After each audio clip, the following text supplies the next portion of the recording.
All right. So we are here with Love Us Anyway in all the ways that we show up. And I'm here with the beautiful, amazing Donna Ray. Hello, Donna. And today we're actually going to talk a little bit about Facts Wellness and Retreat Center. So this is this podcast is a tribute to that. And so we're here. I'm gonna let Donna take over and I'll just Absolutely. And I wanted to be able to talk about this because the little bit that I know, Fantasia, may be accurate, it may not be. yeah. So that's why I thought it'd be really interesting to hear about facts, how now it's facts, wellness, and retreat center, and what you've been doing currently, and then what the future holds. So tell us about facts. Yeah. So Facts Wellness and Retreat Center actually stemmed from a nonprofit that I started years ago. I believe I started the nonprofit like in 2017. Don't quote me on that. You know, people try to come after me with my name and stuff and be like, "Oh, you started in 2017? Let me do the calculations." No. Um but a nonprofit that I started over 7 years ago, and the purpose in that nonprofit was to meet people where they are. And we continue to do that. And so I kind of paused, like I was going to say past tense, but it's something that we currently do. And meeting them where they are when it comes to their finances. So teaching them financial literacy, so educating them in that realm, mindfulness techniques, and also workplace readiness skills, so career building skills in that way. And so we would go to underserved communities and offer these things to them and creating generational wealth when it comes to financial literacy. And what that means is, yeah, we're not just doing it for you. We're giving you the tools and educating you so that you can do it yourself and pass it on to your child, your child's child, your grandkids, your nieces, your nephews, your friends, your community, and so that we can keep building on our financial wealth, right? Then it was also that mindfulness piece, that aspect of being fully present in the moment without judgment. And that part was special to me because it helped me a lot in becoming the woman that I am, and I'm still growing. And then that piece of, excuse me, um, workplace readiness, career readiness skills.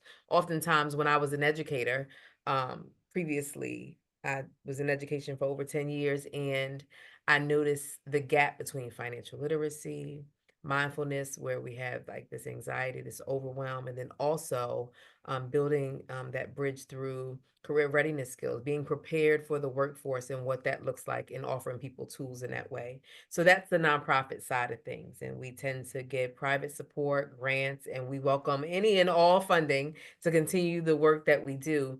But maybe like a year ago, I was on retreat because I try to retreat myself at least once a year, and that's minimum. Now, I take a lot of vacations, and so we can call those retreats too. But like intentionally retreating for myself, a vision came to me, and it was, Montasia, how do you spread this to offer a deeper connection to body and mind, right? And I was like, okay, so we're doing this in a community. We're teaching classes, we're facilitating things, we're meeting people, we're hosting events.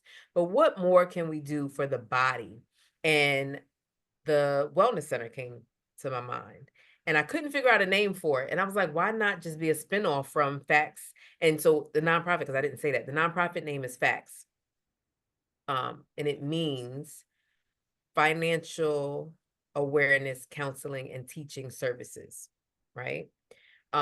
So when I thought about the name for the wellness center, I'm like, well, why not be a spinoff? Because a portion of the proceeds from this for-profit business goes back into the community, goes back into the nonprofit to be able to do what it is that we do, and that's to serve people. So anyway, so coming up with the name, I was like, okay, it could be Facts. And why not just Wellness and Retreat Center? Let's make it simple. Simple for me. I don't know for everybody else, but tying the two together, and where people can think about their wellness, and we also offer retreats in this space.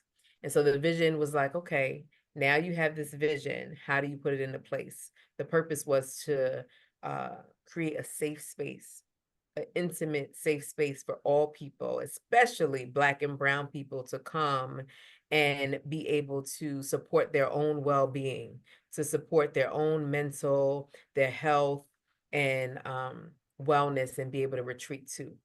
And so that was how it all kind of came together. And the center that we currently have in Fayetteville, North Carolina, is phase one of the vision. There is a phase two, and it's so beautiful and amazing. I've only shared it with a few people, and I'm manifesting that vision, that phase two. But within the wellness center that we currently have, we offer massages, we offer foot soaks. We now have a space for estheticians, so facials and things of that nature. We have yoga instructors, we have Pilates instructors, dance, we offer coaching, we hike, and we retreat. And there's a lot of other intricate things that we incorporate as well, like BIPOC women's retreats, all people retreats, couple retreats. And yeah, it's just like a space to where all of the things are put together, and you have a pot that you can kind of sip from whenever you need something to nourish your body and soul. And I feel like, Donna, you asked me one question. I don't know how much or how little I expanded or not, but that's where it started and where we are right now. Excellent. And so I heard the history part of it, and what really is standing out to me is the education part of it, being present, and then also retreating. Like it all goes together, Mhm. and then what you're offering as far as like events or movement or actually like getaways also. Yeah. So the retreat, the in-person retreat. Can you tell us a little bit more about that? Because I think we've had two, right? Yeah, we've had a couple of retreats so far, one in Branson, Missouri, and one in Myrtle Beach, South Carolina. And the next one in 2025 is in Panama. And so with those particular retreats, those are for BIPOC women only. And yeah, I and we don't apologize for creating the space for us to retreat amongst one another in a way that feels supportive, that builds connection, and that's good for us. And I say that because sometimes I've heard people say, well, what about everybody else? There are a lot of different retreats that we host and that are for other people and everybody else. But this one that we're talking about right now is the BIPOC Women's Only Retreat. And it's really to meet people where they are and build connection and community, but also noticing the areas that they may visit and not really know the gems that are there, while also connecting with each other. So that's one of the retreats that we offer. We also are going to start offering day retreats at the center here in Fayetteville, North Carolina, starting in December. So every first Sunday, we'll be doing short day retreats. I think it's from like 10 to 3, lunch is included. And that's going to be a vibe too. People get to participate in workshops and activities and yoga and movement and foot soaks and um, also some like painting or coloring or journaling or reflecting. So all of that would be incorporated, but just as a day retreat for those who may not be able to, like, go abroad or even in another state or capacity. So we offer those retreats as well. And And it's Donna, I'm yes, sorry. ma'am. Go We ahead. have one more that's coming up too. We have a couples retreat coming up in February 2025, and I'm super excited to be able to offer that as well in an intimate space, maybe 4 to 6 couples getting together and workshopping activities, connection pieces as well. And so that'd be super sweet and dope. It's something about the word retreat that just makes me perk up. Yeah. And I can remember like my first retreat, I think I was 18. It was in high Mm. school. I was a senior. I think it was senior year in high school. And it was like a 2 night overnight experience. And so I have had the benefit over multiple decades to retreat. So how might you define a retreat or that experience for someone who hasn't been, Mhm. may be curious about it? Yeah. Yeah, I'm glad you asked that because the way that I retreat or that I host retreats is different than the typical retreat that you may experience somewhere else or with someone else. And I say different because oftentimes, even when I retreat, and I'm gonna be transparent. So when I retreat, there's not a lot of people that look like me when I go to retreat spaces, and there may be a few. I'm not saying that there aren't any. In some cases, there aren't any, but in some cases, there are a few. But yeah. So there's that piece that there's not many people that look like me, which is important to me because yeah, I like feeling like I'm in a community with folks that understand me. Um, so that's one thing. Also, in most of the retreat experiences that I've had, it's a lot of space, a lot of silence, a lot of reflection period. There's workshops and things of that nature, but the overall atmosphere kind of makes me feel like, oh, I can't talk. I can't be my authentic self. I have to reserve myself just a bit because of the climate that's being set. Mhm. However, with my retreats, I want people to show up as they are, right? So show up as you are. And yeah, we go over some things, we orient to the space, we welcome everybody, but then we also have space to just be and show up. Do we disconnect from technology? Yes, that's important, right? Because if not, we can just stay home. So disconnecting from that piece and naming that and being intentional about the space that we're creating while we're away. Do we have conversations of community and connection? Absolutely, because I think that's important in being around other people. Do we vibe, listen to music, dance, move? Absolutely, because it's important for our bodies and connection. We have workshops discussing various topics. We have activities that pertain to said workshops that kind of really uh, go hand in hand with each other. We invite movement with yoga and hiking and sightseeing. And within my retreats, it's kind of like one of those all inclusive vacations where you go on vacation, you get to have maybe a few cocktails or not, and you get to experience the location and the other people, but you don't, with the difference between all inclusive is you don't get a workshop or activity, right? But you can get excursions and you usually pay for those excursions and you decide if you're going to go or not or whatever. But with our retreats, we always participate in group activities and it's inclusive of the price that people pay. And so we get to experience different things together that we may not have experienced in any other way. So I hope that I answered your question, but when we retreat, it's a matter of disconnecting to reconnect, and there's different themes and vibes that go along with the retreats that I host.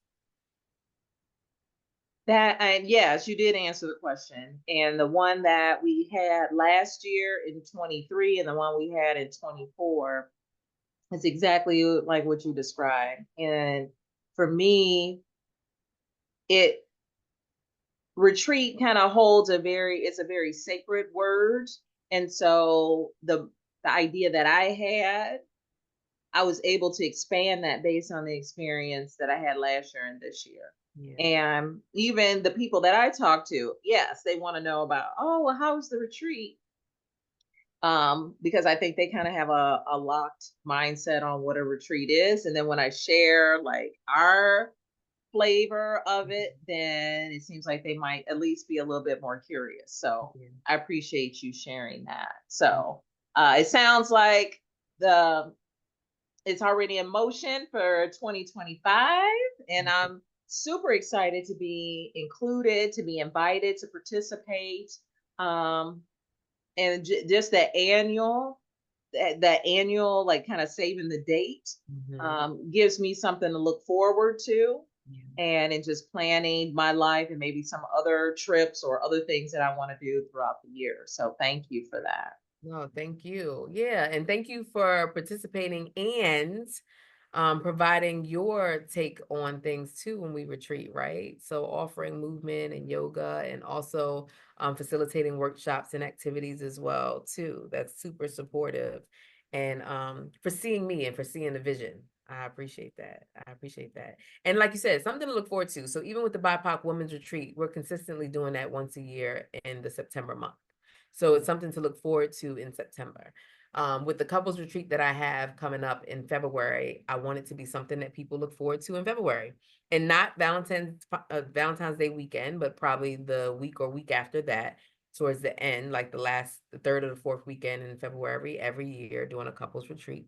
And then also incorporating the sense of all people, whoever, male, female, whatever, whatever you look like and however you show up, to just be in the space and be able to experience the way that we retreat.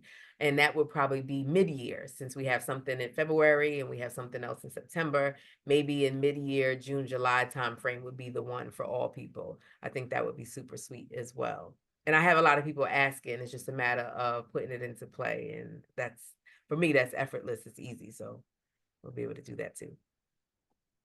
With so many opportunities to learn, to connect, to be in community, to practice, this is definitely Facts Wellness and Retreat Center, something that you want to um, mark and keep coming back to for in-person, virtual, and multi-day experiences. So thank you, Fontasia, for sharing that, for sharing your gifts, skills, and abilities, and just making the world a more connected, a more safe, loving space. I love that. Thank you, Donna, and thank you for bringing up this topic to connect to the what behind Facts Wellness and Retreat Center. And people can visit our website at www.fwrcnc.com. And so that's the initials of the Facts Wellness and Retreat Center in North Carolina. So fwrcnc.com to visit and get more information about the services that we offer, the people that service in community with everyone here, and like you said, virtually, in person, abroad, and all the things. So loving us anyway, and loving you too. Thank y'all so much for tuning in today. Yeah. Thank you, Donna. Thank you.